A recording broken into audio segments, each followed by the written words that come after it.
Bueno, entonces lo último que leímos, sí, estuvimos leyendo, leímos un poquitito que del Apocalipsis. Mm, Esta imagen, ¿no?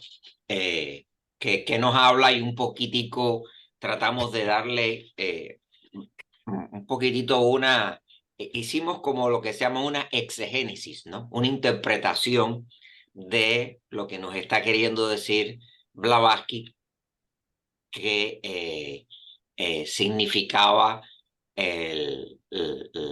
sea, los fragmentos que estaba relatando en el Apocalipsis. Y qué significaba el dragón, quién significaba la mujer. Recuérdese que la mujer significaba Binah, la madre del alma del universo. El dragón representaba los poderes más espirituales del Logos, eh, como tal, eh, que el hijo era el universo que se estaba engendrando dentro de la gran madre como tal, y que el dragón aparentemente ataca al hijo. ¿Mm? eh, Porque el hijo en realidad iba a caer presa del mundo de la ilusión, de la necesidad, del sufrimiento, ¿no? Manifestado como universo, y la batalla que se ve entre las huestes, en este caso simbolizada por Miguel, las huestes de los dioses constructores del universo, que cogen al dragón, lo vencen y lo obligan a, a quedar, digamos que, enterrados, ¿no? En los infiernos, ¿no?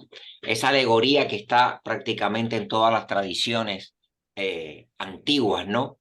Eh, mm, Se expresan en el Apocalipsis. Los hermanos que quieran un poco de esto buscar, hay un libro que muy bonito, se llama Emuna, de las tradiciones sumerias, Emuna Elis, que también trata de Tiamat y de Ansu, de cómo Tiamat era el gran caos, la madre del universo, como tal, que dentro de ella engendra los primeros dioses y el universo. Y bueno, hay una batalla también entre los dioses, primeros dioses secundarios, los dioses constructores, y que destruyen a Tiamat y de ella crean el resto del universo, ¿no?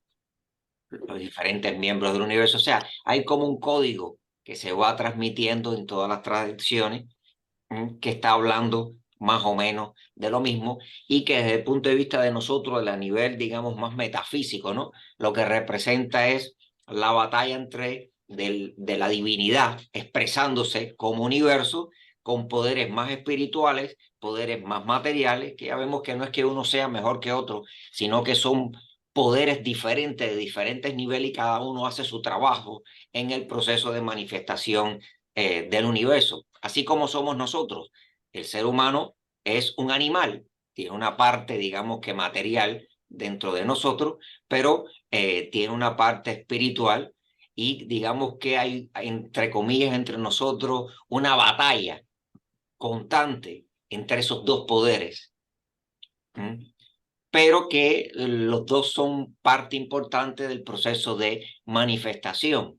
El espíritu sin los vehículos materiales no puede desarrollarse, ¿eh? ¿Mm? Y los vehículos materiales sin los poderes espirituales, a su vez la materia tampoco puede evolucionar y mejorar. O sea que son, como decimos en el yin y el yang, sean una unidad compuesta por dos polaridades que aparentemente son contradictorias, pero que en realidad son complementarias, y que en esa batalla aparente de opuestos es donde está el proceso de desarrollo de todo el universo. Y eso lo vemos en todo, lo vemos en las parejas masculina, femenina, esa polaridad diferente, pero que a la vez son complementarias, pero que aparentemente son tan diferentes que siempre están en una batalla constante. Bueno, es lo mismo que se está expresando en, en el universo y en todas las tradiciones espirituales. Siempre hay esta dualidad. Pues bien, ahora dice, vamos a seguir ya lo que dice Blavatsky. Dice: los dioses tienen almas que han sido forjadas para ellos, en la alegoría inda de Tarakamaya, o sea, la guerra entre los dioses y los asuras, con Soma, la luna, el rey de las plantas, a la cabeza. Vivaskarman, el artífice de los dioses, es el que forja, como sucede con Vulcano o Tubal Caín, las armas para ellos. Y Merodash, el ángel Miguel del Apocalipsis, se pone a la cabeza de la hueste celeste en contra del dragón. La guerra, descrita con gran animación, termina, por supuesto, con el triunfo de los principios del bien. La mujer con el niño del Apocalipsis era Aima, la gran madre o Binah, aquí lo vemos en el árbol cabalístico, es el tercer sefirote. Sefirot dice el tercer sefirá, cuyo nombre es Jehová, y el dragón que trata de devorar al niño que viene a la existencia, o sea, el universo, es el niño que viene, es el universo, es el dragón de la sabiduría absoluta, representado aquí como el segundo lobo. También se podría representar como el absoluto, ¿no? Si lo quisiéramos, pero es la sabiduría en potencia, que reconociendo la no separatividad del universo y todo lo que hay en él, del todo absoluto, no ves más que en él la gran ilusión, Maya, y por tanto la causa de la miseria y del sufrimiento. Y esta es la constante de todas estas tradiciones antiguas, ya sea la tradición un poco que budista, la tradición del Vedanta Advaita, de Sankara, que él, como también decía Platón, hay, digamos que el mundo de las ideas, del absoluto, de la eternidad, del inamovible, de lo que verdaderamente decimos que es, y hay un mundo, entre comillas, del devenir del universo manifestado, la divinidad ahora ya manifestada, en eterno devenir como un proceso que, entre comillas, digamos que es un llegar a ser, pero que nunca es. Tiene ese ser en existencia, en el proceso de ser, pero que nunca es. Pues más o menos, y como está presa en un proceso de devenir, de cambio, ahí es el mundo de la necesidad, del sufrimiento, ¿no? De la ilusión y del maya. Y entonces en el árbol de la sabiduría, aquí lo podemos ver, o sea, el árbol cabalístico, vemos Binah, vemos un segundo logo, el gran dragón de la sabiduría, como el logos, las fuerzas más espirituales del logos, y el universo manifestado. Aquí vemos el Adán Camón crucificado, ¿no? Los 7 sefirot inferiores, el Serapín y Nubba, no es más que representa el universo en la materia, en los mundos más materiales, como tal. Y si lo ven la simbología, me gusta, ve que está crucificado. O sea, el espíritu, el Serapín no es más que el hijo de su padre, de la divinidad. Pero ahora, enterrado en los mundos materiales, crucificado en los mundos materiales. El espíritu, a través de la materia, ama la materia, la atrae la materia, porque a través de él se expresa. Pero en el proceso se identifica con la materia y los mundos materiales, y eso genera sufrimiento y necesidad, ¿no? Entonces, esta guerra de los dioses con los poderes del profundo se refiere también, o sea, el profundo, los dioses, recuérdense que en sentido general para nosotros son poderes constructores más materiales. Fíjate que cuando vemos todas las genealogías de los dioses antiguos, por ejemplo, cuando vemos la de los griegos, los titanes son anteriores a los dioses. ¿Se recuerda? O sea, Cronos, o está Urano, Cronos y todo eso son titanes. Los famosos titanes, uno de los hijos de los titanes, que Zeus, Hades, o sea, con Neptuno y todos son hijos de uno de los titanes, que es Saturno o Cronos, son los que ganan, los dioses le ganan a los titanes. O sea, hay poderes superiores, más espirituales, y hay poderes, digamos que, más materiales. Y en todas las cosmogonías hay una batalla entre esos dos poderes, los poderes del caos, los poderes prácticamente que vienen del absoluto, ¿no? Y los poderes que están manifestando el mundo, el universo manifestado. Bien, por eso dice aquí que los poderes de los profundos son los poderes más espirituales, los del caos, ¿no? Se refiere también a una aplicación última y terrestre, o sea, una clave antropológica, a la lucha también de los adeptos arios de la naciente quinta raza y los flujos de la Atlántida, los demonios del océano, los insulares rodeados de agua que desaparecieron en el diluvio. Y esto es porque recuérdense que los antiguos utilizaban a veces un mismo símbolo, podría tener, digamos que, diferentes interpretaciones, que son las famosas claves que hemos hablado continuamente. Los símbolos del dragón y de la guerra en el cielo tienen, como ya se ha dicho, más de un significado. Podrían haber hasta 7 claves con 7 subclaves posibles en cada símbolo, pues en una misma alegoría están incluidos sucesos tanto religiosos, astronómicos, geológicos y también podríamos decir antropológicos de raza. O sea, hay muchos geométricos, numéricos, muchos están metidos, pero también tenía un sentido cosmológico. Samael o Satán, la serpiente seductora del Génesis y uno de los primeros ángeles que se revelaron, es el nombre del dragón rojo. Es el ángel de la muerte, pues el Talmud dice que, que el ángel de la muerte y Satán son uno mismo. Fue muerto por Miguel y una vez lo fue más por San Jorge, que es igualmente un matador del dragón. Y recuérdense que todos estos nombres, Miguel y eso, representan fuerzas como tal, procesos también que ocurren en el desarrollo de la manifestación de un universo. Tifón fue el dragón Apophis, el acusador del libro de los muertos. Este es el libro de los muertos egipcio. Es vencido por Horus, que atraviesa la cabeza a su contrario también con una lanza. Y Tifón es el viento del desierto que todo lo destruye y el elemento rebelde que pone todo en confusión, como Set.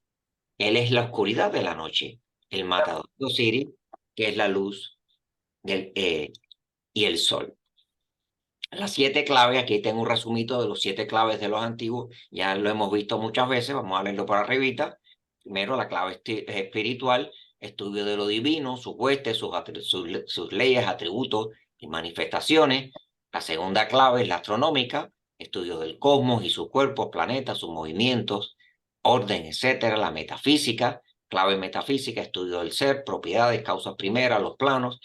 Cuarta, la clave antropológica, estudio del hombre, ya sea físico, social, cultural y de sus razas.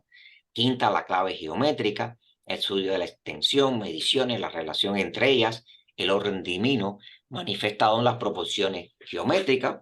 Hoy en día se oye hablar mucho con la geometría sagrada, ¿no? En nuestra época. Sexto, la clave psíquica, el estudio de la psíquica humana, los cuerpos mentales, astrales, o sea, psíquicos del hombre. Séptimo, la fisiológica, estudio de los órganos físicos y su funcionamiento del ser humano, que está relacionado con las 12 energías del universo, está relacionado también con los 12 signos del zodiaco como tal, y algunas de las subclaves mística, alegórica, moral. Dice Blavatsky, homológicamente, pues, todos los dragones y serpientes vencidos por sus matadores son en su origen los principios turbulentos y confusos del caos. O sea, son huestes de poderes espirituales, son los primeros porque la luz siempre viene de la oscuridad. Fíjate que todas las cosmogonías comienzan con la oscuridad y la luz emana dentro de la oscuridad. ¿Sí? Si la luz siempre viene de la oscuridad, o sea, la luz de las huestes activas, constructoras del movimiento, nace y son hijos de los poderes espirituales pasivos de la sabiduría o el segundo logos, puestos en orden por los dioses solares o poderes creadores, que son poderes más materiales. En el libro de los muertos, estos principios son llamados los hijos de la rebelión. Dice el libro, en aquella noche el opresor, el asesino de Osiris, llamado por otro nombre, la serpiente engañadora, habló, llama a los hijos de la rebelión que están en el aire, y cuando ellas llegan al oriente de los cielos, entonces estalla la gran guerra en el cielo y en el mundo entero.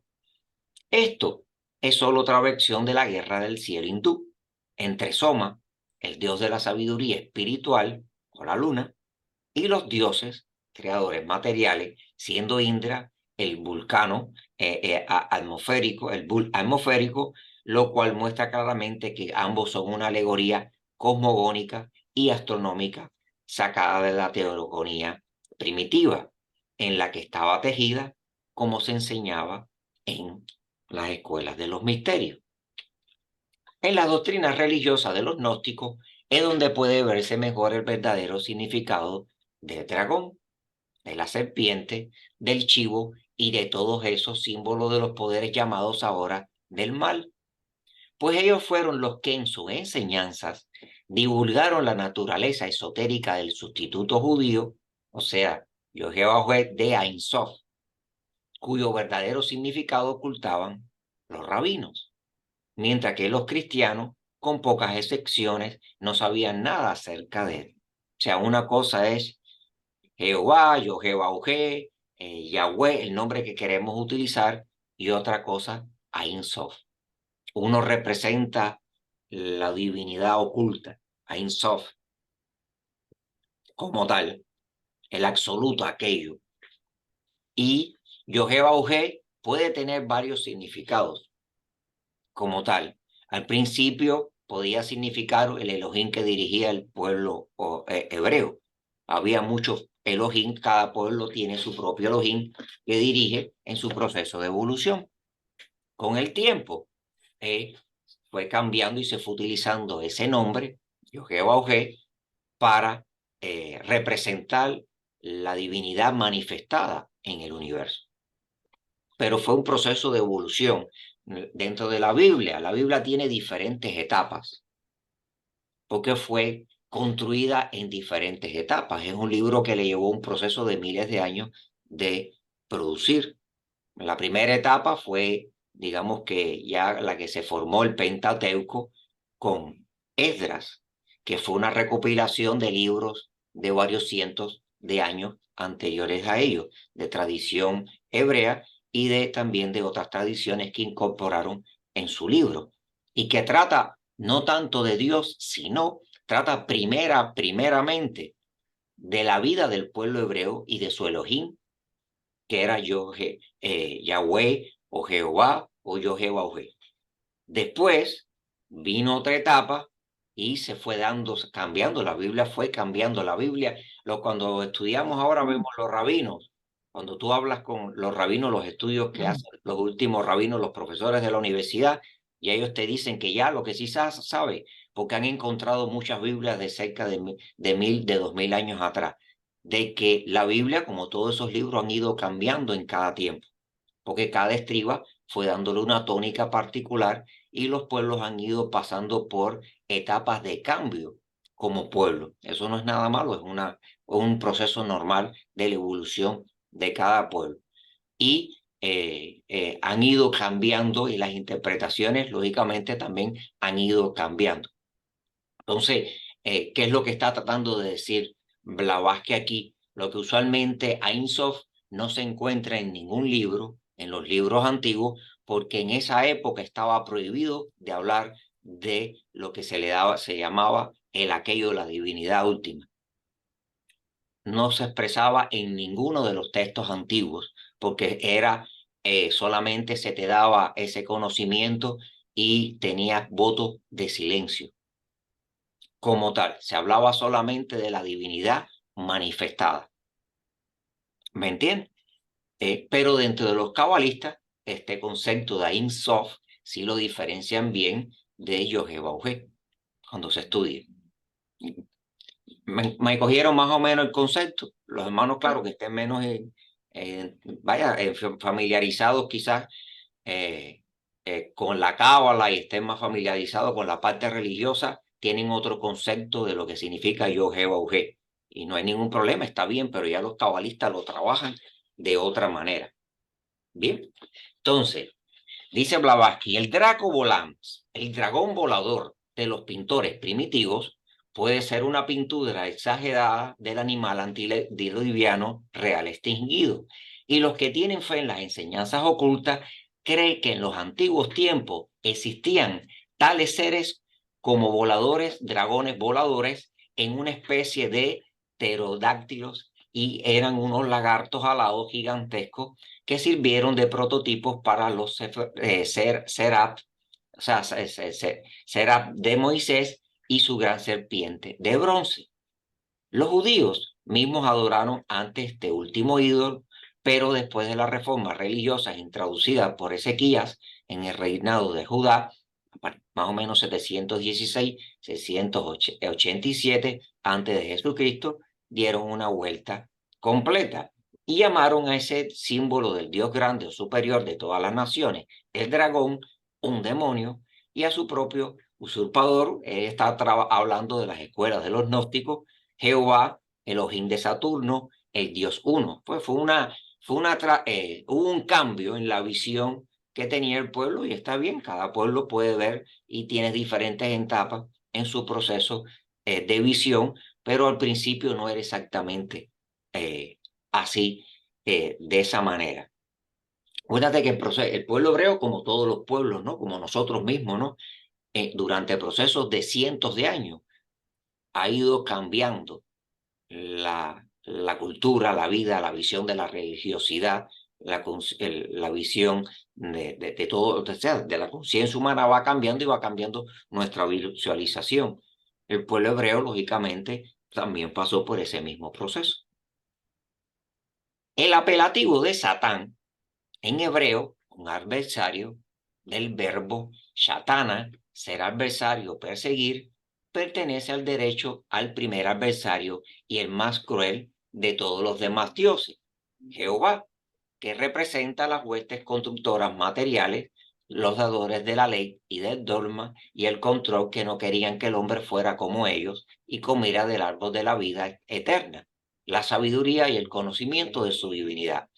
No era la serpiente que solo hablaba palabras de simpatía y de sabiduría, y que es a lo sumo, aún en el dogma, el adversario de los hombres. O sea, la verdad que está repitiendo, está haciendo alusión a la tradición de los gnósticos, donde ellos llamaban Ildabaoth a Jehová, o sea, porque representaba en la Biblia, eran grupos de huestes que habían creado el ser humano más físico, más animal como tal, y las serpientes representaban al grupo de huestes que le decían la verdad al ser humano y que le daban la mente, y por eso cuando el hombre comía, entre comillas, del árbol del conocimiento, ya sabía, conocía del bien y del mal, tomaba autoconciencia como tal, y nunca le dijo mentira. Y acuérdense que Adán y Eva en realidad no eran dos personas, lo que representan es la humanidad. Todos estos libros, cada uno de los personajes que tengan un nombre, en realidad muchos de ellos tienen varias claves, pero la mayoría de esos representan etapas del proceso de la manifestación, y en este caso de la manifestación de la raza humana, en el caso de Adán y Eva y de su linaje. Son etapas diferentes del proceso de manifestación. Bien, entonces ya vemos como que Yahweh lo que representa es un grupo de huestes que trabajaron principalmente en la construcción del hombre más material, más animal, y eso no los hace ni mejor ni más malo. Son diferentes tipos de huestes en las que trabajan, y había otras huestes que son las que se representan con la serpiente, que su trabajo es darle la conciencia al ser humano. Bien, acuérdense que nosotros somos un animal, un individuo, por llamarle de alguna manera, dual. Tenemos una parte material, animal, y tenemos una parte intelectual y espiritual. Pero ahora, no necesitamos tocar el significado místico y múltiple del nombre de Jehová en su sentido abstracto, el cual es independiente de la deidad a la que falsamente se da este nombre. Fue un velo inventado intencionalmente por los rabinos, un secreto conservado por ellos con infinito cuidado después que los cristianos le despojaron del nombre de su Dios, que era propiedad exclusivamente suya.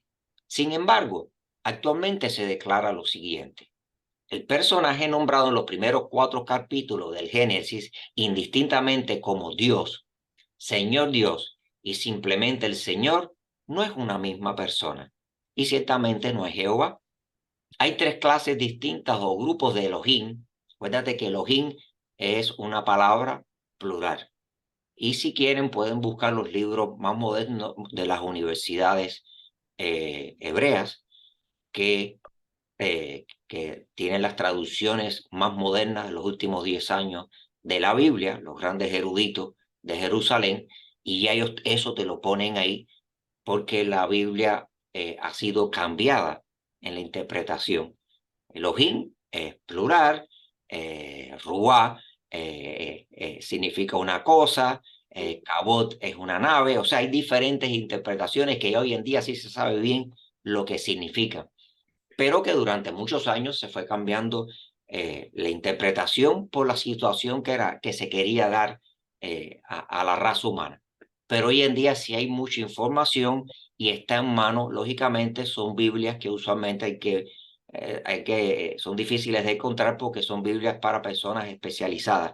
Casi todos son letrados de las universidades y especialistas como tal. No es la Biblia que nosotros tenemos. La Biblia que nosotros la tenemos, la cristiana, prácticamente viene de la Septuaginta, que es la Biblia la traducción que vino de Egipto, ptolomeica, de cerca de 200, 300 años antes de Jesucristo, que es una Biblia muy alterada.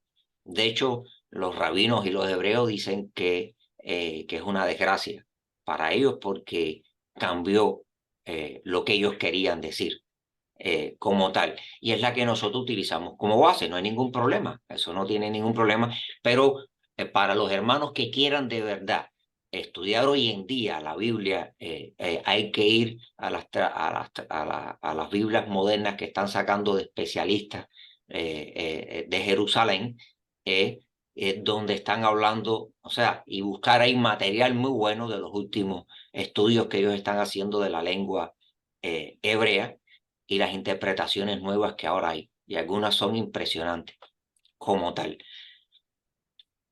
Bien, entonces dice, hay tres clases distintas de grupos de los Elohim, que son huestes que trabajaron en el proceso, ángeles, constructores, pitri, cualquiera, de la creación de llamados Sefirot en la Cábala. Acuérdate que cada Sefirot representa en la Cábala muchos conceptos. Puede ser un plano, o un Elohim, o un grupo de los Elohim, un grupo de huestes, o un ángel en particular. O sea, pues representan 1 millón de cosas cada uno de los, según la clave que estés analizando el árbol Sefirot.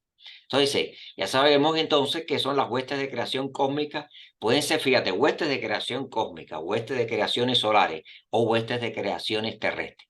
Jehová, como humanidad, porque también significa eso, aparece solamente en el capítulo 4 del Génesis. En el primero, de cuyo versículo es llamado Caín, humanidad u hombre andrógeno, y en el último, transformado en humanidad, macho hembra, ya Evet, ya Evet, Yahweh, ya Evet, Ha Evet, o sea que es macho hembra en hebreo, que o sea el hombre humanidad separadas en sexo, que comienza a llamarse Yab, macho, y Jobá o Jebé, que es hembra, que es Jeba. La serpiente, además, no es Satán, sino el brillante Lucifer. Lucifer, que representa las huestes audaces de mente, de autoconciencia, de libre albedrío y divinidad del hombre.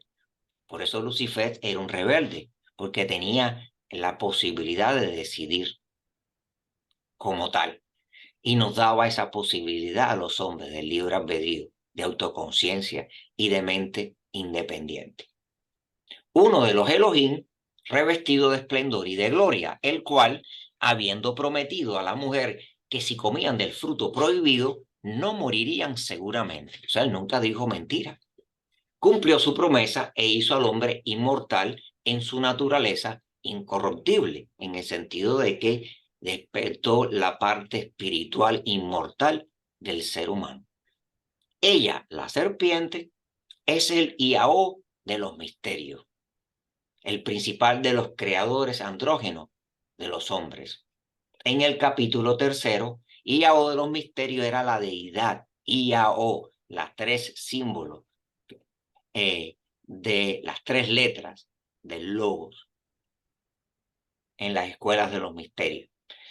En el capítulo 3, la desobediencia del hombre, contiene esotéricamente el descubrimiento del velo de la ignorancia que interceptaba las percepciones del hombre angélico, o sea, comer del árbol del bien y del mal, que era recibir la mente y la autoconciencia, hecho la imagen de los dioses, sin huesos y la percepción de su naturaleza real, el hombre como ser divino, mostrado de este modo al resplandeciente ángel Lucifer como un dador de la inmortalidad y como el iluminador, mientras que la verdadera caída en la generación y la materia debe de buscarse en el capítulo 4.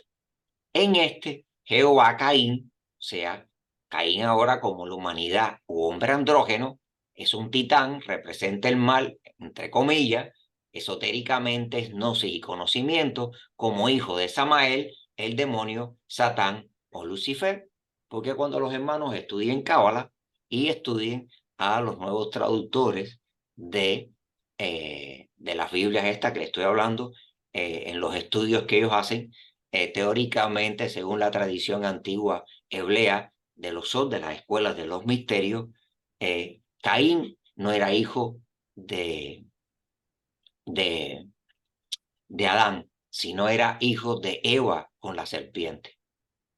No voy a mezclar mucho las cosas, como tal. O sea, y eso es lo que Blavatsky de alguna manera está también refiriéndose aquí.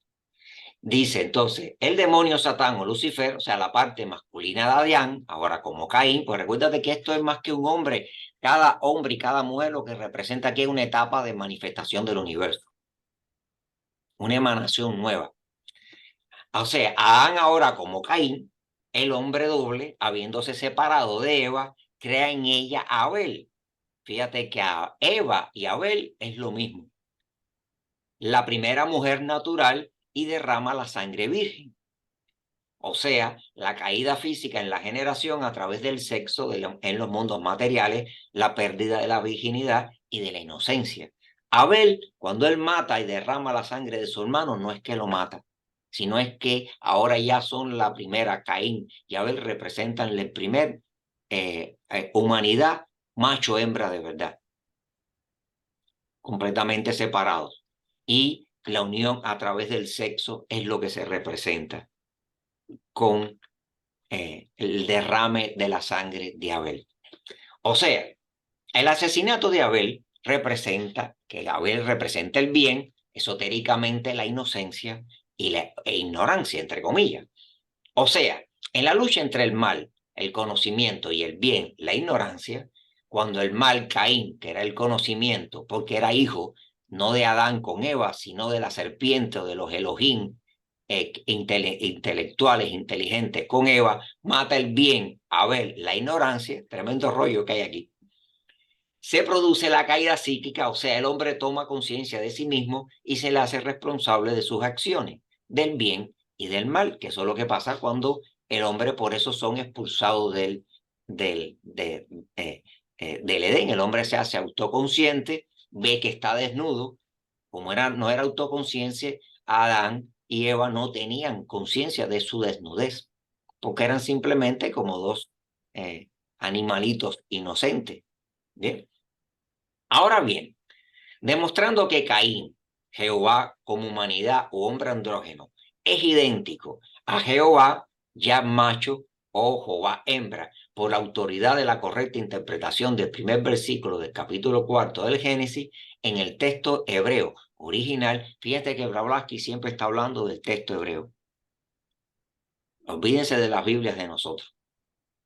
O sea, nosotros podemos tener mucha fe, no hay ningún problema, somos muy en esto, pero si cuando entramos ya en otro nivel, a nivel cabalístico o a nivel que se está estudiando hoy en día la Biblia, hay que ir directamente hasta las traducciones más antiguas del lo que venía a ser el Pentateuco, en este caso el Tanakh o el Pentateuco, y se está trabajando mucho con pedazos que se han encontrado de los restos que se encontraron en los escritos del Mar Muerto. O sea, saben que se encontró en la zona del Qumran una gruta de los famosos de los escritos de los esenios. y se han encontrado fragmentos muy antiguos de la Biblia, de algunos de los libros de la Biblia. Lo interesante es que casi todos son bastante diferentes y los libros no siempre son exactamente iguales, pero hay buena información de más o menos la Biblia que pudo haber existido aproximadamente en el siglo primero y segundo después de Jesucristo. Entonces hay que ir a esas fuentes y eso lógicamente lo tienen solamente los estudiosos y sobre todo los catedráticos que están trabajando con el estudio de esos libros en Israel, que es donde tienen todos esos escritos, los pedazos de los escritos con que están trabajando. Pero lo interesante es que los cabalistas con los que trabaja Blavatsky ya le daban esa información, aunque a lo mejor no tenían una Biblia. Recuérdese que la Biblia que nosotros tenemos, no la de nosotros los cristianos, olvídense de esa. Esta, de verdad, para lo que nosotros estamos, al nivel que ya se mete esto, hay que trabajar directamente con la Biblia hebrea, porque lo que nosotros leemos en nuestra Biblia no tiene nada que ver con lo que dicen los hebreos. Los hebreos dicen que somos, o sea, que es un mal la Biblia de nosotros, con respecto, porque cambia mucho lo que se dice con la Biblia que tienen eh, ellos. Pues me fue un poquitico la idea, pero que los hermanos que quieran meterse un poquitito más profundo tienen que ir a estas Biblias modernas de los grandes eruditos que están trabajando en las traducciones más modernas de la Biblia del Tanakh y en este caso sobre todo del Pentateuco. Que la Biblia se demoró hoy, la que nosotros, o sea, la masorética, la Biblia masorética que nosotros tenemos hoy vino a terminarse de coger la forma que aproximadamente entre el siglo creo que fue como 5 y 7. Fue un proceso inclusive porque la Biblia estaba escrita sin las vocales. Y dentro inclusive de las escuelas mosaicas había diferentes interpretaciones que se le daban a muchos fragmentos.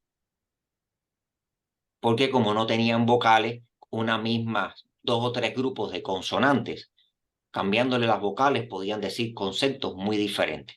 Y ellos se demoraron varios siglos después de Jesucristo en definir cuál iba a ser de verdad el canon de lo que nosotros leemos hoy, de lo que es la Torá o lo que es el Tanakh. ¿Me entiendes? Pues bien, entonces dice Blavatsky, dice, por la autoridad correcta de la correcta interpretación del primer versículo del capítulo 4 del Génesis en el texto original hebreo, importante que Blavatsky lo está diciendo, hay que ir a los textos hebreos, y enseñando además a los rabinos que Caín, el mal, fue el hijo de Eva y de Samael, el demonio, que ocupó el lugar de Adán. Y el Talmud, añadiendo también, ¿se acuerdan cuando leímos los libros de Not que los ángeles caídos juran, los 200 ángeles, en anatema, tomar mujeres por esposas y engendrar en el proceso y enseñarlos a través de enseñarnos y le enseñaron a todas las mujeres y a su descendencia lo que son las artes, esto, lo otro. O sea, nos trajeron lo que es la civilización. Pues más o menos lo que está diciendo aquí en este tomo, que Caín es hijo no de Adán y de Eva, sino de la serpiente, de las huestes, estas huestes espirituales y de Eva. Porque se dice todas las tradiciones que los ángeles o los Elohim, que no nos vamos a meter en esos detalles, pero aparentemente los ángeles que hablan los textos antiguos, los ángeles tenían cuerpecito humano y comían y dormían también. Y están en los textos antiguos, pero no nos vamos a meter en eso. No todos eran espirituales en el sentido de que no tenían cuerpo, habían algunos que sí tenían cuerpo, que se mezclaron de hecho directamente como nosotros y prácticamente somos su descendencia. Pues bien, sí, Dayanita, ahora te voy a dar, déjame terminar este pedacito y ya voy allá. Entonces dice, y estamos añadiendo que Satán, el espíritu malo, y Samael, el ángel de la muerte, son uno mismo. Se ve fácilmente que Jehová, o sea, o la especie humana, o Jehová y Satán, y por lo tanto la especie tentadora, son una misma cosa en todos los sentidos. No hay demonio alguno, no hay ningún mal fuera de la humanidad para producir un demonio. El mal es una necesidad y es uno de los sostenes del universo manifestado como polaridad. Por favor, Dayanita. Gracias, Gonzalito. Una pregunta. Entonces, en este contexto, ¿quién es Adán? Adán más bien representa el primer hombre, el hombre andrógino. Hay una tablita que yo hice una vez que les di, que está, míralo aquí.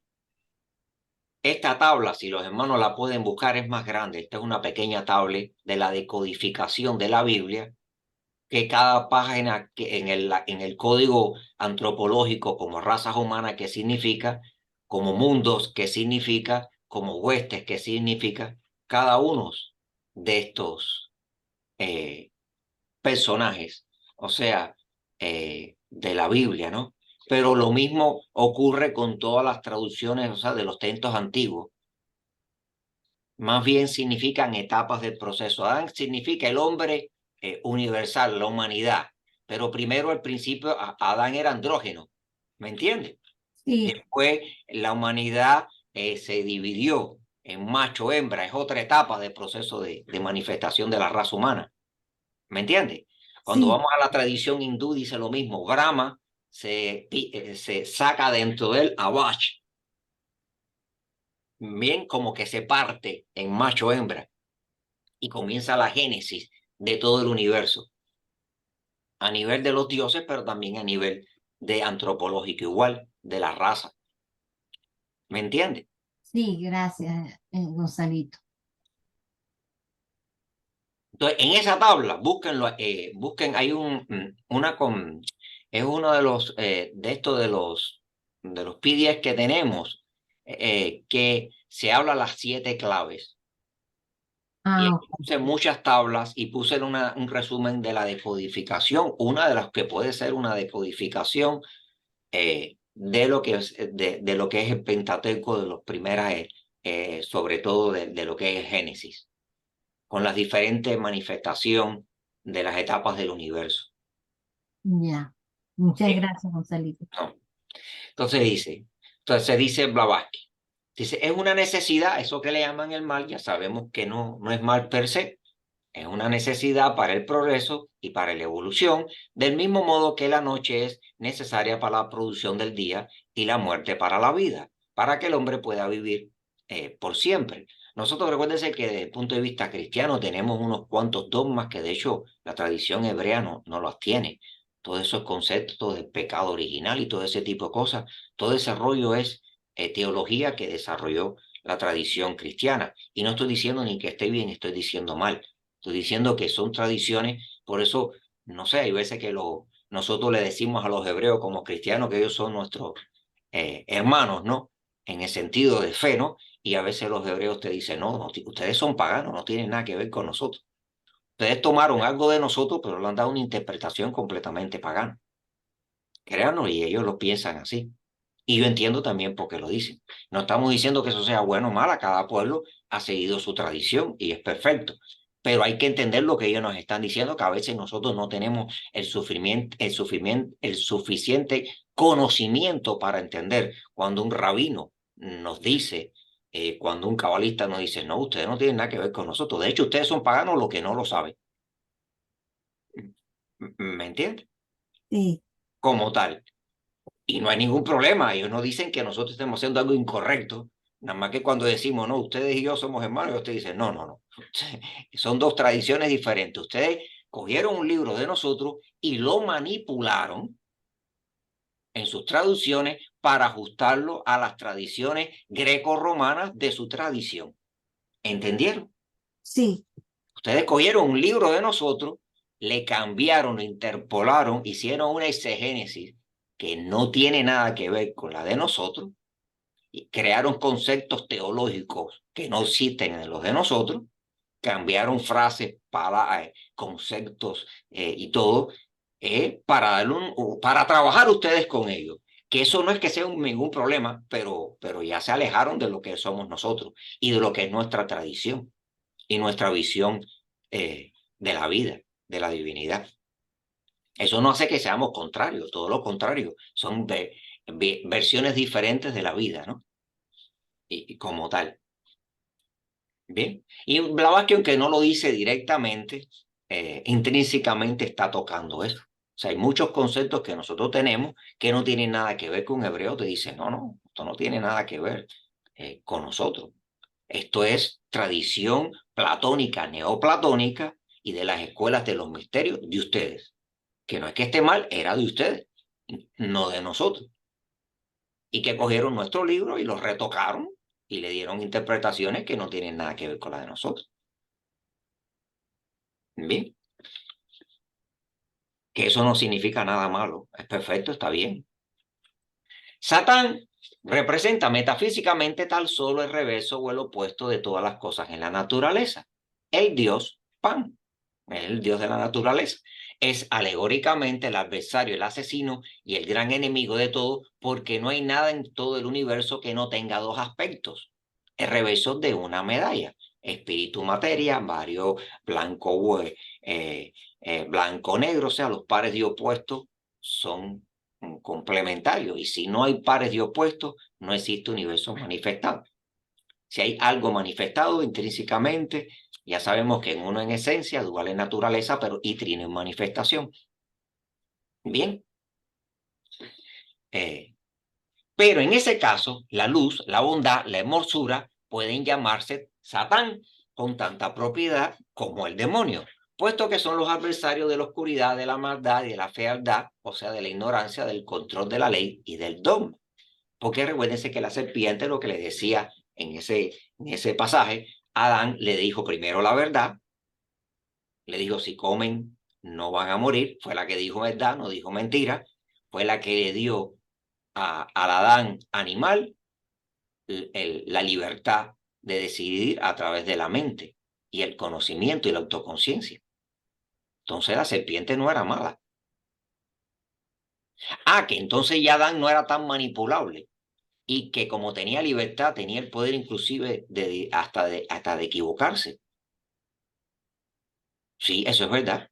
Pero la pregunta de todos ustedes, que ya somos mayorcitos, ¿ustedes quisieran que su hijo fuera un autómata y que nada más quisiera lo que ustedes quisieran? ¿O que él desarrollara su vida fuera libre? Lo que, con el peligro de equivocarse, como también se equivocaron cada uno de nosotros. Es lo mismo. Cada uno de nosotros hubiera querido ser esclavo de su papá o de su abuelo y hacer literalmente 100% de lo que ellos te decían. No, tú escuchabas más o menos, pero tenías que tomar tus decisiones y hacer lo que tú tenías que hacer. Que te equivocaste, eso forma parte del juego. Pues eso es lo único que decía la serpiente. Bien, entonces a lo mejor no era tan mala. Hubo un exegénesis, un dogma teológico que la cambió y le dio esa visión. No hay problema, pero puede haber otras interpretaciones. Acuérdense que como en el universo el vaso tiene agua hasta la mitad, está medio lleno o medio vacío. Todo depende de cómo tú lo mires. ¿Mm? Cada uno. Martí decía que el sol tiene manchas y tiene luz. Los agradecidos miran la luz, los desagradecidos solamente hablan de las manchas. Y no está mal, hay manchas en el sol, pero cada uno las percibe y le enfoca su vida en eso, ¿no? Y le da la significancia a la conciencia que se está expresando a través de él y lo que está mirando. Dice Blavatsky, y con esto se comprenderá mejor ahora la filosofía y lo racional de ciertas sectas cristianas primitivas, llamadas heréticas y consideradas como la abominación de los tiempos, porque los gnósticos, ¿qué significaba? Conocimiento, los que sabían.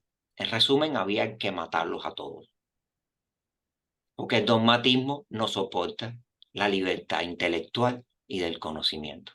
Y fueron todos, desaparecieron los cristianos gnósticos. Y así podremos comprender cómo fue que la secta de los satanianos llegó a degradarse y fue anatemizada sin esperanza de justificación en su tiempo futuro, puesto que conservaban secretas sus doctrinas. Y cómo fue que por la misma razón fueron degradados los cainitas y hasta los iscariotes Judas, pues el verdadero carácter del apóstol traidor jamás ha sido presentado correctamente ante el tribunal de la humanidad. ¿Ustedes se acuerdan que salió un evangelio famoso que se encontró, el evangelio de Judas? ¿No se acuerdan hace unos 20 años? Sí, yo Donde, lo tengo en mi biblioteca. donde Judas ahí era el único que sabía lo que estaba pasando de los discípulos y es el que se sacrifica para aparentemente entregar al maestro, para seguir en el trabajo que había que hacer. ¿Me entiende? Blavatsky en aquella época todavía no existía abiertamente, estaba escondido por ahí ese evangelio. Interesante, Blavatsky no explica, nada más que deja que el verdadero carácter del apóstol traidor jamás ha sido presentado. Y hace 20 años salió que de todos los 12 discípulos, el único que estaba claro en lo que estaba pasando con Jesús, el Mesías o el Cristo, era él. Los demás no tenían idea de lo que estaba pasando en ese momento. Y fue el único que se sacrificó para decir, yo voy a hacer el trabajo, entre comillas, malo, para hacer que funcione y que se cumpla la profecía de lo que tiene que venir. Estos solo son ideas, nada más que estamos hablando, cosas interesantes para nosotros meditar, porque nosotros tenemos eh, muchos prejuicios como sociedad, donde los miles de años de nuestra civilización que ha ido creando determinadas tradiciones, teologías, que están impresas no solo en nuestro ADN físico y espiritual de nuestra sociedad, y que para nosotros hoy son inconmovibles, ¿no? Pero puede ser que no, que esa información esté ahí, lo que estaba para un grupo muy selectos. Hoy en día ya esto sale a la calle, ya no tienes que iniciarte en una de estas escuelas para que te den de información, ni iniciarte en las escuelas de rabínicas, ¿no? Para que te den determinada información, pero es interesante. Por favor, Barbarita. Hola a todos. Gonzu, te pregunto, ¿por qué como la gente como más, vamos a decir, que tenía este entendimiento tan profundo de la verdadera obra vamos a decir, de Jesús, como lo estás diciendo de Judas y María Magdalena? Es como que la gente más cercana es la que de verdad en el relato hacia la ignorancia en el buen sentido, o sea, la ignorancia de los católicos, es como los más condenados. Ah, él es el que te traicionó y la otra era una prostituta. ¿Por qué se le da como esos puestos tan denigrantes, a pesar de que ellos eran, se supone, los más altos entendidos del círculo de Jesús? Porque Pregunto. a los efectos de la doctrina que se estaba formando en aquella época, el movimiento cristiano es bastante complejo, yo no tengo todos los elementos. Es una mezcla de tradiciones paganas que existían en nuestra tradición con nuevos dogmas que se estaban creando para tratar de crear había también intereses no solo religiosos, sino también políticos en el proceso. O sea, hubo una serie de cambios y de necesidades sociales y de poder eh, que coadyuvaron a que había que crear, digamos que una religión única, con un Dios único, con un solo emperador único, con un solo juez único, y muy bien centralizado y que controlara a la sociedad. En este caso, una Roma gigantesca llena de pueblos diferentes, eh, como tal, con tradiciones bastante diferentes, que se había que agruparlas en base que había que buscar controlar. Entonces, de alguna otra manera, quizás yo te digo, yo no estoy preparado para darte todos los detalles. Cualquier sensación de pluralidad dentro de la iglesia no convenía mucho. Todo era de Jesús, el linaje era Pedro, de Pedro la iglesia y principalmente en Roma, como la cabeza de la iglesia, porque era el centro del poder político, militar de todo el imperio. Y cualquier cosa que pusiera diera posibilidad de libertad, de interpretación y de poder a algo que fuera más allá del linaje de Pablo, de Pedro, Pedro representado en la iglesia y de Pablo como como el filósofo. Las teologías principales empezaron con Pablo, ¿no?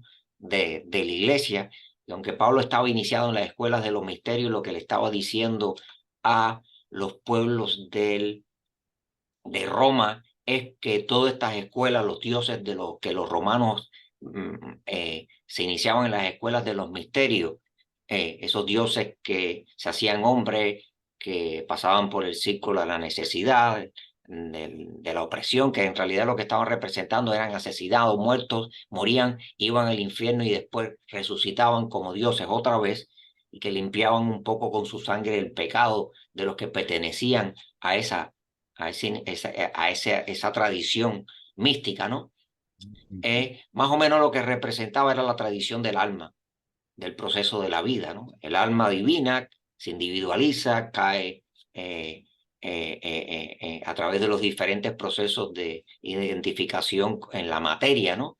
Y hasta que llega a la etapa humana, sigue el proceso de sufrimiento, demás y demás, pero en los momentos más difíciles vuelve otra vez a renacer y a desenvolver, a recobrar su reintegración, su conocimiento de que es hijo de Dios y de que es Dios expresándose en estos mundos, ¿no?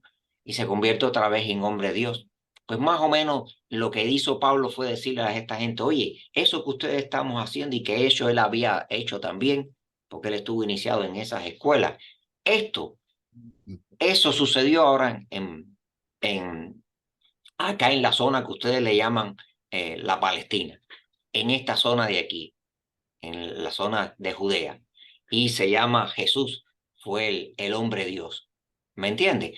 Para tratar de unir las dos tradiciones, había mucho problema con los judíos dentro del imperio romano. Los judíos llevaban varios siglos, primero tratándose de independizar de, o sea, de los gobiernos del imperio anterior de los macedonios. Habían estado un tiempo libres, después otra vez cayeron después cayeron bajo Roma. Los hebreos estaban tratando de mantener su identidad desde el punto de vista sobre todo como país, pero religiosa, que era muy importante para ellos y era muy diferente al resto de las tradiciones que había dentro de ese imperio que era romano. O sea, no sé si a lo mejor me fui. O sea, había muchas cosas que se trató de hacer muy rígida, muy dogmática y muy controladora a esa iglesia. ¿Me entiendes? Porque la iglesia representaba el poder de Roma también. De hecho, hay quien dice por ahí que Roma nunca ha muerto. Roma se transformó en la iglesia católica actualmente.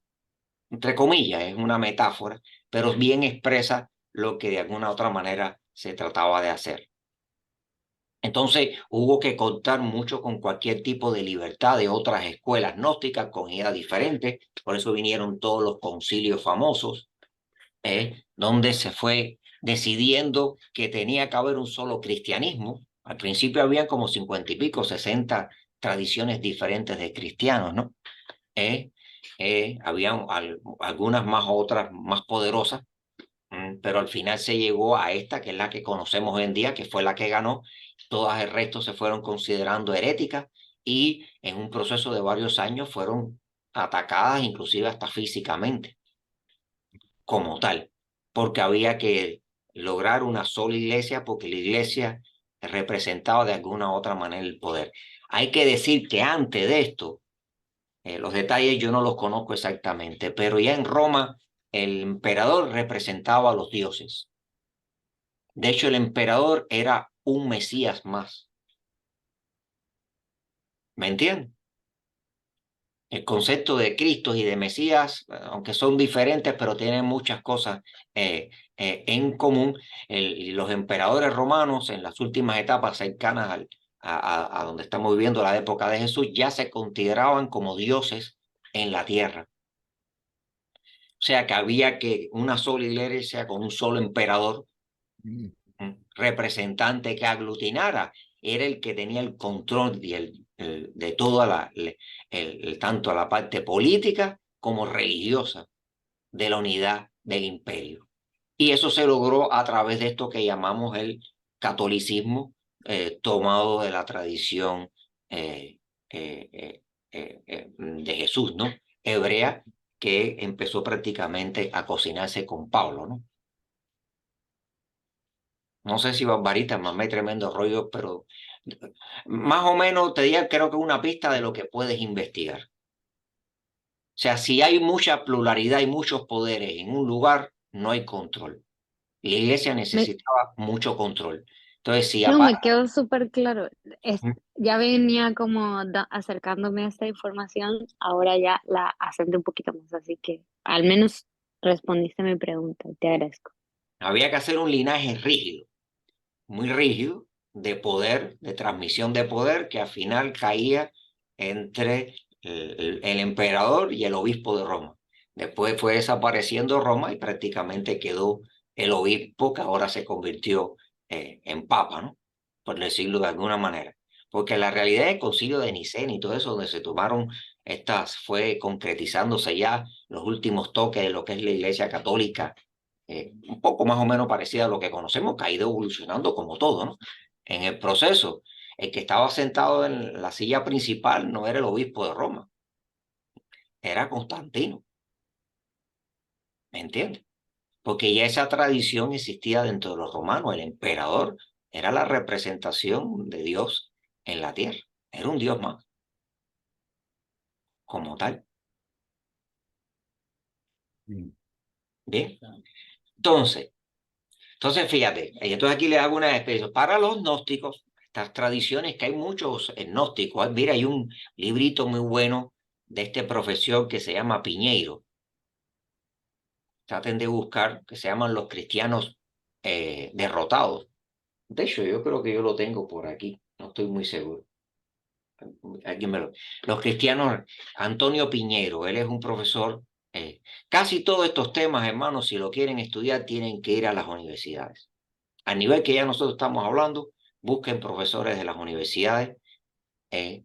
No busquen, hay mucha información que hay por ahí religiosa, pero esa no nos vale. Al nivel que ya estamos tratando, si lo queremos que seguir, no hay ningún problema. Cambiar ahora nos cuesta mucho trabajo, ¿no? Si hemos vivido toda nuestra vida con una teología de pueblo normal de las que nos manipulan y es difícil cambiar, no hace falta. Queda para otra reencarnación. Pero ya al nivel que nosotros estamos tratando, hay que entrar a profesores de la universidad. De hecho, los profesores que más yo llevo, por ejemplo, los americanos son cristianos, profesores de universidades cristianas, y me maravillo de las cosas que dicen, porque están muy claros todas las informaciones que han salido en los últimos 10, 15 años. Y si buscan profesores también de las universidades hebraicas, todo lo que se está hablando que no tiene nada que ver con lo que nosotros conocemos en la calle. Nuevas informaciones en el universo, a pesar de que ya sabemos que las instituciones tienen sus propios intereses, demás y demás, como es normal, hay una fuente de nueva de luz en las instituciones como están mirando.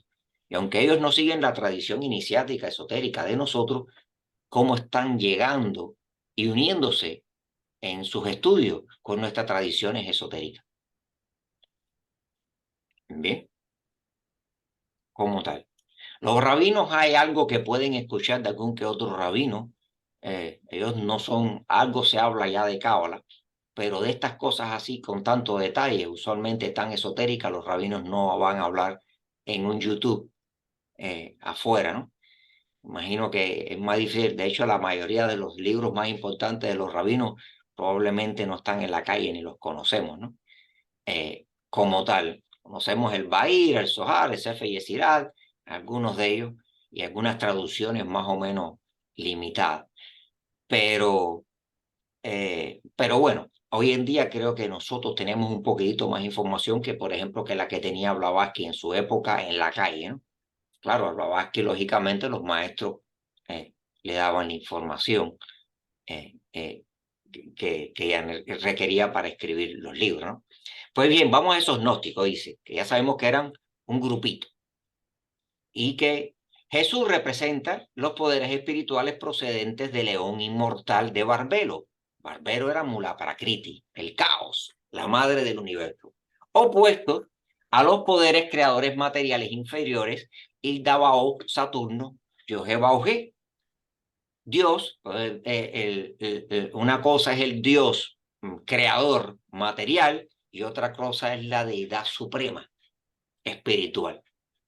Bien, la deidad suprema espiritual utiliza las huestes inferiores creadoras materiales para construir. Hay algo así como que un arquitecto y un ingeniero no construyen el edificio, hacen los planos y las ideas, pero son los obreros los que ponen el bloque. No porque sean mejores ni más malos, la realidad es que los arquitectos y los ingenieros no saben poner bloque, aunque quisieran. ¿Me entiendes? Porque cada uno tiene su trabajo en el universo. Pues más o menos así pasa entonces. Dios del universo inferior material con sus astros, ángeles y creyentes. Judas era el único gnóstico porque tenía el conocimiento de la realidad. Los otros apóstoles nunca recibieron esa revelación del gran maestro. La entrega de Jesús era el primer paso para la liberación de los poderes espirituales con su mensaje de esperanza y de libertad. Los poderes creadores materiales representan la ley, el dogma, la prisión y la mentira. Y eso tenemos que tenerlo en cuenta en nuestra vida actual, porque en estos momentos en cada aspecto de nuestra vida está la batalla esta. Los que nos manipulan, la prisión, la mentira, la guapería, y el amor, la compasión, la ternura. ¿Me entiendes? La verdad y el libre decidir. Y en esa batalla estamos siempre. Desde el punto de vista espiritual, o sea, del universo cósmico, desde el punto de vista metafísico, desde el punto de vista antropológico, nosotros como humanidad y dentro de nosotros, la polaridad, los que de alguna manera representan la parte dogmática, los que representan la parte de la serpiente, de la liberación, del libre albedrío y la o sea, y nosotros también estamos, una parte de nosotros, la personalidad, que tira hacia el dogma, hacia la prisión, hacia la ley, hasta la mentira, y nuestra parte espiritual que tira hacia la liberación, hacia la verdad. ¿Bien? O sea, esos poderes son inherentes, pares de fuerza, a todo el universo. Sin eso no hay. Como consecuencia directa, las doctrinas de las sectas gnósticas también se aclaran. Cada una de estas sectas fue fundada por un iniciado, al paso que sus doctrinas estaban basadas en el conocimiento correcto del simbolismo de todas las naciones. De este modo se comprende que Ildabaoth, el nacido del huevo, identificado con Saturno, Yoje-Baoje, hijo del Eón Sofía y creador de los mundos materiales y de su hueste de ángeles inferiores, los arcontes no es que eran malos, lo que significaba son las huestes de los constructores intermedios del universo, que estaban por debajo del Dios creador más físico. Bien, por eso, ¿qué es lo que dice Pablo en la Biblia, caballero? Hay que leer un poquitito entre él. Porque nuestra lucha no es contra carne y sangre, sino contra los poderes de los arcontes. ¿Me entiendes? Que están en el cielo. Porque había batallas que ellos sabían como iniciado de poderes que se estaban dando. Y que de hecho nosotros, la mayoría de nosotros aquí no tenemos ni remota idea. En este momento, en este pleno.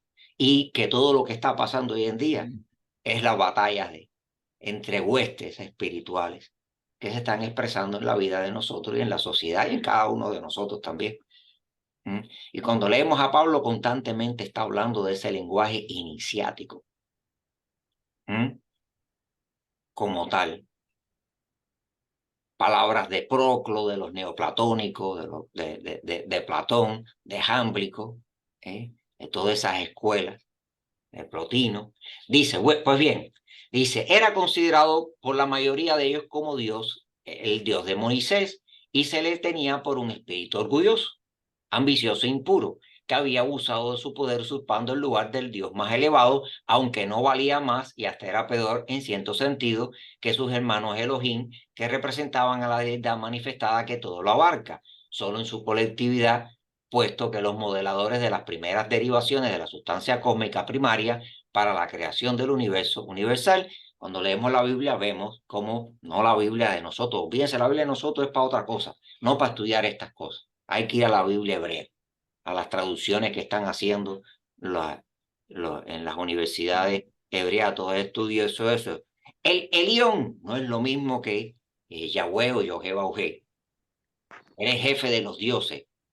Era él, el padre de los dioses, tenía varios dioses inferiores, varios, Yahweh era un grupo de dioses, como tal, 72 hijos, y cada hijo representaba y dirigía una nación. Por eso en la Biblia dice que cuando Abraham llega le da diezmo a Melquisedec, que era sacerdote del Altísimo, del Elión, que era el Dios él, el gran Dios, el padre de todos los dioses.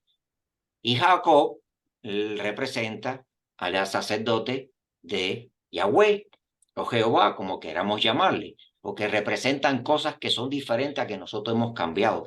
Acuérdate que toda la primera parte de la Biblia es la tradición de un pueblo con su Elohim, Yahweh con el pueblo descendiente de Jacob, como tal, que después se le dieron otras connotaciones para hacer de ese Dios Elohim, el Dios de todo el universo creador, ya eso fue otra cosa. ¿Me entiendes? Son interpretaciones cosmogónicas y teológicas un poquitito después. No hay ningún problema. Cada uno puede hacer una interpretación, pero estamos explicando desde el punto de vista más profundo qué es lo que hay detrás de todo esto. Y esto se puede ver hoy en día en las universidades. Se estudia. Gonzalo, Sí, por favor. encontré es el libro de Efesios, el capítulo 6, el versículo 12. Lo voy a leer rapidito porque Léelo, hay por favor. porque hay dos palabritas que te quiero preguntar, no entendí bien. Dice, porque no tenemos lucha contra sangre y carne, sino contra principados, contra potestades, contra los gobernadores de las tinieblas de este siglo, contra huestes espirituales de maldad en las regiones celestes. Uy, usan la palabra huestes. Claro, fíjate que hablan. Eran los principados de los tronos en nuestra ¿Quiénes tradición. son principados? Eso es lo que te iba a Son preguntar. diferentes niveles. O sea, el primero que entra, esa tradición entre nosotros a través de un pseudo Dionisio de Areopagita, es un sacerdote cristiano neoplatónico que toma esa tradición, viene de los neoplatónicos, de un neoplatónico muy famoso que se llamó Proclo, que trató de llevar la tradición iniciática, fue el primero que sacó esos niveles de ángeles. Eso es como decir ángeles, arcángeles, o sea, los niveles. En el cristianismo es más o menos así. Serafines, querubines, ahora no me sé el nivel, pero es trono, principados, potestades, después vienen los arcángeles y los ángeles los últimos. ¿Me entiendes? Entonces, esos son los famosos arcontes de los gnósticos, que representaban, quienes representaban ellos los poderes creadores del Dios creador, que eran los que los limitaban, porque hacían que nuestro espíritu quedara preso en los mundos materiales. Esa era la visión de los gnósticos. Los gnósticos tenían una visión un poco diferente a la que nosotros tendríamos ahora. Ellos veían que como el espíritu quedaba preso a través de los mundos materiales, de la materia, le daban una connotación negativa a los mundos materiales. Que, por ejemplo, nosotros, claro, cada uno de los hermanos puede tomar la posición, digamos, que quiera, ¿no? Desde el punto de vista de filosofía, ¿no? Nosotros no deberíamos ver la materia. La materia tiene su función. De hecho, digamos que la corporeidad de la divinidad, porque todo es la divinidad expresada en el universo. Solamente que en el proceso del espíritu de identificarse con la materia para tener experiencia con ella, se identifica y queda preso durante un tiempo. Pero a través de eso es que la aprende, ¿me entiendes? Y para los gnósticos en eso porque tiene un poquitito, ellos siguieron un poquitito esta tradición platónica. Platón ya empieza a darle a la materia una connotación un poquitito negativa. Y eso también ya viene inclusive de los mazdeístas, ¿no? Los poderes del bien y del mal, ¿no? Arimán y Aura Mazda y Arimán, ¿me entiendes? Los poderes de la luz y de la sombra, los pares de opuestos, materia y espíritu. Y en Platón eso se representa y lo chupan los neoplatónicos, ¿no? Y eso pasa a la tradición de todas estas escuelas de los misterios alrededor del Mediterráneo, como la materia como algo negativo. Bien, de ahí viene de aquí de alguna manera que a la mujer se le da una connotación también negativa, porque la materia tiene connotación femenina, es recipiente, es vientre. Y entonces la mujer también pasó a ser mala. Bien, aparte de que la mujer fue la que comió, siguió digamos que le hizo caso a la serpiente, ¿no? Como tal. Pero más allá de todo eso, la connotación de a veces la mujer como el instrumento del mal, tiene que ver eso con la materia, que tenía que ver con esta tradición platónica, neoplatónica y que se arrastró también a los gnósticos. Muy interesante esta lectura. My ¿Me goodness. entiendes? Entonces, ok, esto ya vimos los arcontes, que son todas esas huestes, y bueno, hablamos un poquitito porque Pablo está hablando de unas cuantas cosas que quizás nosotros no entendemos como cristianos, porque a la iglesia no le interesa que tú entiendas demasiado. Lo que yo te digo está bien y no está mal, no está bien. El pueblo tiene que seguir órdenes. Lo de él, qué cosa es la iglesia, como casi todas las instituciones, es ley, dogma, control. ¿Me entiendes? Porque si no, es verdad que nosotros somos bastante complicaditos. Y si no hay una mano un poquitito férrea que nos lleve, nuestra tendencia a ser bastante veces desastrosos como tal. Entonces había que organizar un imperio y poner mucha gente muy diferente, con culturas muy diferentes, con ideas muy diferentes y aspiraciones muy diferentes, bajo control. Entonces había que crear un mecanismo férreo, ¿no? Por decirlo de alguna manera, bastante estricto de control y de manipulación, ¿no? Entonces dice, bueno, y hablamos de ese, o sea, era considerado como la mayoría como el dios de Moisés, Dabaos, ¿no? Y se le tenía por un espíritu orgulloso, ambicioso, impuro, que había usurpado de su poder, usurpando el lugar de Dios más elevado, sí, porque de alguna manera en los libros se empezaba a decir que Jehová era el Dios último, el Dios creador, el Dios de todo el universo. Y ya los gnósticos decían, oye, eso no es así. Representa el Dios creador de los mundos materiales, pero no es el Dios último, no es Ein Sof, el absoluto, ¿no? Como tal. Pero ya eso también era más esotérico, eso el pueblo a lo mejor ya era más complicado para el pueblo entenderlo. Y entonces, fíjate, dice, y hasta era peor en cierto sentido que sus hermanos Elohim, porque dice que sus hermanos Elohim, ya sabemos que Elohim son unos varios, porque él tenía muchos hermanos y los encuentras en la Biblia. En la Biblia está Baal, Mishon, o sea, hay una pila de Elohim, porque cada pueblo, cada vez que los israelitas iban a atacar a un pueblo, había una batalla entre pueblos y entre Elohim. Y en la Biblia se encuentra como ellos hablan, en la misma Biblia, y se habla de los maobitas, todos los diferentes pueblos, y se dice el nombre del Elohim que dirigía ese pueblo. Lo pueden buscar Eso es la Biblia de nosotros. Si fuera una Biblia hebreo, es mucho mejor, porque las cosas están menos cambiadas, menos manipuladas. En la Biblia inclusive hay algunos pedazos donde dice así, en una conversación entre dos pueblos, uno le dice, mi Elohim a mí me dio esta tierra. Tu Elohim te dio esa tierra de allá. No tengamos conflicto. Y se dice inclusive hasta los nombres de los Elohim. Pues bien, porque eso era normal. Eran muchos Elohim y todos eran hijos ¿de quién? De él. El Elión, que se le llama en la Biblia el Elión. Que tenía una esposa que se llamaba Astarte o Arecherá. Y que después, en este proceso de convertir a Yahweh en el Dios único, Astarte le quita la novia al padre. Y los hebreos han encontrado en sus excavaciones a Yahweh con su compañera Astarte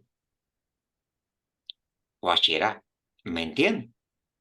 Porque había tomado los atributos de su padre. ¿No se acuerdan que en la tradición griega pasa lo mismo? Uranos tiene hijos, ¿eh? Y el hijo lo castra y se convierte, Saturno o Cronos, se convierte ahora en el dios principal. De alguna otra manera, después los titanes, Zeus, los titanes en la batalla, o sea, los dioses, Zeus en la batalla con los titanes, con Cronos, lo castran y también le quitan el poder y toman los atributos de su padre. Bueno, eso sucedió de alguna manera en todas las cosmogonías. Entonces, Yahweh toma los atributos de su padre, inclusive su madre se convierte ahora en su esposa, en su compañera. Hasta que después, en el proceso, porque eso fue un proceso de cambio, desaparece Astarte, o Aserá, desaparece, y se convierte solo en Yahweh, en el único, porque fue un proceso de cambio de varios siglos, de politeísmo, enoteísmo, a monoteísmo. O sea, fue un proceso de varios siglos de cómo fue cambiando la visión de la divinidad que tenía de su propio Elohim. En algún momento su Elohim era el más importante con todos los Elohim. Ese es el politeísmo normal. Después llegó la época del enoteísmo, donde su Elohim se convierte en el más importante de todo el universo, tumba a su padre, inclusive le quita a la esposa a su padre y tiene la esposa, ahora es su esposa. Su madre se convierte en su esposa. Y después viene el monoteísmo, donde ya desaparece la esposa, él es el Dios único, ya no hay más ningún Dios, lo que hay son ángeles, malachín y cosas por el estilo, espíritus mensajeros. ¿Me entiendes? O sea, tomó los atributos de todos los Elohim y de su padre y ya más ninguno existe. Él es el Dios único, no hay más Dios que yo. ¿Me entiendes? Y fue un proceso de o sea, de visión religiosa cosmogónica de un pueblo, que eso no quiere decir que sea ni bueno ni malo, es normal, cada uno de los pueblos lo tuvieron. Lo que nosotros, por ejemplo, como cristianos, bebimos un poco de esa tradición y hoy en día la tenemos dentro de nuestra tradición, pero quizás a veces no la entendemos correctamente, que es a veces lo que nos dice un rabino, un cabalista hebreo. Oye, nosotros no hay ningún problema que utilicen nuestros libros y nuestra literatura, pero chicos, sea un poquito más cuidadosos en entenderla. A veces dicen todo lo que no tiene nada que ver con eso. No hay ningún problema, se lo decimos, pero bueno, ustedes hagan lo que quieran, ¿no? Pero los libros lo hicimos nosotros y sabemos lo que estamos diciendo. Que tú después le pongas lo que te dé la gana, ese es tu problema. Pero yo sé lo que yo escribí ahí, porque lo hice yo. ¿Me entiendes? Y está bien, yo puedo coger cualquier libro del universo y darle la interpretación que yo quiero, no hay ningún problema. Ese Génesis puede haber 1.000.000. Como cada grado de conciencia del universo puede tener un exegénesis diferente de un mismo párrafo. De hecho, nosotros mismos, un mismo párrafo no lo vemos diferente en todo durante nuestra vida. Cada vez que leemos un libro con años de diferencia, no vemos algo diferente, percepciones diferentes, porque la conciencia cambió y vio la diferencia, lo percibe ahora diferente. Bueno, imagínense, eso sucede también a nivel de pueblo. Y eso no es nada condenable, está bien, no hay ningún problema. Entonces, déjame terminar esta página para terminar. O sea, ya vimos que sus hermanos Elohim eran muchos Elohim, porque la palabra Elohim es plural. Que representaban a la deidad manifestada que todo la abarca solo en su colectividad, porque eran muchos, puesto que fueron los modeladores de las primeras diferenciaciones de la sustancia cósmica primaria para la creación del universo fenomenal. Por lo tanto, Jehová fue llamado por los gnósticos el creador de ofiomorfos, y uno con él la serpiente, Satán o el mal, los poderes creadores materiales que representan la ley, el dogma, el control, la prisión, la mentira y los mundos de necesidad y de sufrimiento. Y eso no es que sea malo, el universo está hecho para eso, para esa identificación. Y en esa batalla es donde el espíritu desarrolla, despierta, ¿no? Enseñaban ellos que Iurbo y Adonai eran nombres de Iao, Jehová. ¿No se acuerdan que este nombre Iao, Yahweh, La etimología inclusive tiene una descendencia. Era el nombre de los misterios de los egipcios, del dios del misterio egipcio. Emanación de Jehová, el cual es una emanación de Hilda Baoz, o sea, de Jehová. Esto, en su lenguaje, equivalía a decir que los rabinos expresaban de un modo más velado, declarando que Caín, el conocimiento, había sido engendrado por Samael o Satán, la sabiduría. Bueno, yo creo que vamos a quedarnos por aquí, son las 8:46. Está bien. No sé, un hermano. Está buenísimo, ni nos habíamos dado cuenta del tiempo. Recuerden que todo esto es, Blavatsky nos los da para nosotros pensar, no tenemos que decir ni que está bien ni que está mal, solamente son elementos, si no tenemos que estudiar mucho, si de verdad queremos meterle mano a esto, hay que buscar mucha información, hoy en día hay mucha información que no había en la época de Blavatsky, yo se lo digo lo que he visto hay que ir a las universidades. Hoy en día hay buenos cursos que están dando profesores de las universidades para buscar información. Los hermanos que quieran estudiar de verdad la Biblia, desgraciadamente no pueden estudiar las Biblias que nosotros tenemos. O sea, pueden estudiarlas, no hay ningún problema y está bien, pero puede ser que lo que estén leyendo no tiene nada que ver con las personas los que escribieron la Biblia. Te dicen, está bien, tú lee lo que tú quieras como tú quieras, no hay problema, pero eso no fue lo que yo quise escribir, ni inclusive lo que yo dije textualmente. Ustedes han cambiado las palabras y conceptos completos.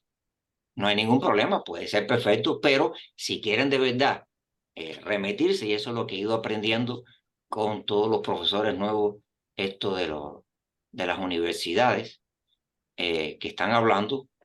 Otra cosa es el Nuevo Testamento, o sea, la Biblia es una cosa, el Tanakh o la Biblia hebrea, y otra cosa es el Nuevo Testamento. Eso fue escrito en griego y eso ya viene, es diferente. Pero el que quiere estudiar de verdad, entender un poco más el Viejo Testamento, hay que ir a los libros de las nuevas ediciones que están sacando, revisadas y corregidas, los estudiosos del hebreo en Jerusalén, que es donde, por lo que estoy viendo, los eruditos están hablando que es donde se está sacando mucho material nuevo que antes no salía y que ahora sí se está saliendo. Como tal, y que yo creo que es interesante, lo que le interese, pero hay que estudiar. Yo nada más que cojo alguna idea general para armar mi potaje en mi cabeza, porque está en la Gonzalo, información. Sí, por favor, César. ¿se podría decir que el cristianismo es la primera religión impulsada por alguien de las huestes luciferianas? Porque antes era todo de Elohim, y de peleas entre Elohim. Entonces yo digo que a lo mejor el cristianismo es una de las grandes religiones impulsadas por las huestes luciferinas. La pregunta es, ¿qué cosa es el cristianismo? ¿A qué tú le llamas el cristianismo? ¿A lo que dijo Jesús? ¿A lo que dijo Pablo? ¿A lo que dice la Iglesia Católica? ¿A lo que Sí, dicen los cristianos gnósticos? en el fondo el cristianismo es lo que dice la Iglesia Católica de ahí hacia adelante. Entonces eso es dogma, control y manipulación. Mm. ¿Me entiendes? Ahora me estás hablando de los Sí, pero gnósticos, los cainitas, ¿me entiendes? Los fitas y toda esa gente. No, esa gente sí sabían lo que estaban diciendo, pero por eso los liquidaron a todos. Si vas a la tradición de los descendientes de Jesús, porque, por ejemplo, vayan a la tradición de los cristianos descendientes de Jesús, que se quedó su hermano, después su sobrino, o sea, la familia de Jesús creó como un linaje de eso que se llama el mesianismo. Después le podemos llamar Cristo, pero ya esos son otros conceptos que se le pegaron después con Pablo y demás, que estos son conceptos de las tradiciones paganas de nosotros. Por eso los hebreos te dicen, no, esto no tiene nada que ver ustedes, el cristianismo, con nosotros. Eso es otro invento. Y no hay ningún problema, o sea, no hay nada malo, pero te están diciendo, esto no tiene nada que ver. Como tal, vayan a las tradiciones, hay un poquitito de las tradiciones, lo que se decían las tradiciones de los ebionitas, que es la tradición que viene de la descendencia de el linaje de Maestro Jesús, que de hecho fueron considerados heréticos. O sea, tú decías que tú eras el linaje del Maestro Jesús y eras un hereje. Eso es interesantísimo. Los ebionitas No más preguntas. desaparecieron todos. No hay ebionitas en la actualidad. ¿Eh? Imagínate tú, para empezar, ellos decían que Jesucristo sí era un hombre y que su madre no era virgen, que eso había sido un invento. Nosotros somos ebionitas un poquito. Bueno, sí, un poco porque nos tratamos un poquitito más a ver el Maestro Jesús. O sea, recuérdate que el cristianismo, y no es que esté mal, o sea, una cosa es el Jesús histórico y otra cosa es el cristianismo ya teológico, el Cristo mítico, universal, conceptos teológicos del universo, que no es que esté mal, y otros que de alguna u otra manera se manipularon para producir algo de control y de unidad en un imperio. No está mal, o sea. En su momento a lo mejor eso era lo necesario. Hay veces que tú le tienes que decir mentira a tu niño para un momento determinado porque no puedes explicarle por qué no puedes jugar con corriente. Entonces nada más que le dice que la corriente es diablo y que lo mata, no sé, y que eso es pecaminoso. Whatever, lo que tú quieras decirle. Porque si le das una explicación muy profunda de los electrones y del electromagnetismo y la infusión que tienen en los vasos, whatever, humano, a lo mejor el niño se queda diciendo, ¿y este tarado qué le pasó? Entonces, como lo que tú quieres es que no se electrocute y todavía no está preparado para aprender, le dice, mira, eso es malo. Eso es coco, si tocas ahí. Y ya, después cuando el niño cumple 14 o 15 años, le dice, ven acá, Pipo, porque ahora le cogió miedo a la corriente. Y cada vez que la corriente dice coco, malo, Satán, le dice, no, Pipo, mira, eso no es que sea malo. El problema es que eso puede hacer daño si no se sabe y si no se conoce. Yo te voy a explicar ahora que estás preparado, qué cosa es la corriente eléctrica, y tú vas a aprender a utilizarla porque inclusive es beneficiosa. Pero como todo en el universo hay que saber, hay que tener el conocimiento para trabajar con ella. ¿Me entiendes? Y en ese momento yo no podía explicarte, tú no estabas preparado para entender. Entonces, por eso no debemos condenar a nada ni a nadie, pero sí estamos tratando de buscar un poquitito luz y entendimiento de cómo pasaron los procesos de la vida humana, de la sociedad, y en este caso de las tradiciones religiosas o sea, y cosmogónicas y filosóficas de nuestra civilización, que es en lo que creo que estamos tratando, ¿no? Sin tener que machacar a nadie ni nada. Todo tiene su momento histórico y de alguna u otra manera el universo es perfecto. Pienso que la divinidad, de alguna u otra manera, en cada cosa se da lo mejor que puede ser. Aunque la experiencia sea terrible, es que esa experiencia terrible era la única que te hacía que tú despertaras a una realidad y a un entendimiento. Lo que pasa es que a la raza humana y a nosotros no nos gusta que nos pasen las cosas malas. ¿Me entiendes? Yo le voy a poner un Sí. ejemplo muy personal. Yo hace muchos años que tengo la orden que tenía que estudiar astrología y que tenía que estudiar medicina asiática. Y nada, pero me cansaba y no quería estudiar. Pues nada, llegó un momento en que se me echó a perder 2 muelitas y me dijo una dentista, chico, hay que sacarte 2 muelas. Yo dije, ¿cómo? No, yo no me voy a sacar 2 muelas. Este cuerpo yo nunca le he tocado nada y no lo voy a dejar que lo toquen ni que lo piquen. Y cuando hago una pregunta, yo, bueno, ¿qué van a hacer? ¿Cómo me van a resolver? Me dijeron, no, yo no te vamos a resolver nada. Estudia tu medicina asiática que tú sabes que tienes que estudiar. Dejé de hacer todas las clases y todo eso que hacía y me dediqué de un año a estudiar medicina china. Y tengo unos compendios de 800, 900 páginas de medicina china y que me ha servido mucho para otras cosas. O sea, el punto es como que en el universo todo tiene su momento. Si no hubiera sido por mi muelita, que mi dentista me dice, ahora está muy mala, hay que sacarla, ya no hay manera que hacer con ella, no hubiera estudiado la medicina china para yo tener todavía mis muelitas aquí. ¿Me entiendes? ¿Fue mala lo de la muela o fue buena? Fue una oportunidad. Claro, si no yo hubiera seguido, no es que estoy muy cansado, yo no quiero seguir estudiando por la noche, ahora me voy todo desbaratado para la casa. No, pero como me molestaba la muela y se me podía complicar, yo tenía que aprender a cómo controlar mediante la acupuntura y la medicina asiática al problema de la muela. Pues nada, tuve que dedicarle un año a estudiar. Entonces, por eso te digo que todo es relativo. El universo trabaja un poco de eso, que a veces pensamos que hay cosas malas y a lo mejor no son tan malas. Recibido. Ok.